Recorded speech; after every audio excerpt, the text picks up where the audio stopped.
Motor adik aku ni, DX5 warna putih. adik boyek ni selalu setting, si Saleh ni setting untuk main, untuk game. Joki lah. Joki lah. Aku tahu motor adik aku tengah setting EX5 putih tu.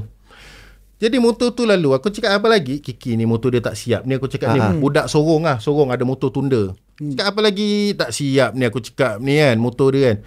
Tapi macam bukan pomen dia, aku kenal lah adik boy si Saleh. Budak mana pula ni tolak motor dia ni? Budak mana pula ni kan. Dia tolak. Aku cakap dengan Ngai motor kau, aku naik motor SS dia. Motor SS dia. Asap pusing. Siang kau pulas tak berjalan siang motor dia. Motor dia memang aku rasa kan. Asap je pusing. Exhaust dah penuh dengan carbon, block semua dah penuh dengan karbon, motor dia tak laju. So tinggallah Jeb dengan Syuib di meja tu. Okay. Tak bercakap lah. Tak bercakap, aku diam je. Aku potong budak tu. Aku tahan, aku cakap, motor adik aku setting lagi ke? Tak abang, ni motor saya ni. Alamak. Aku pegang motor tu.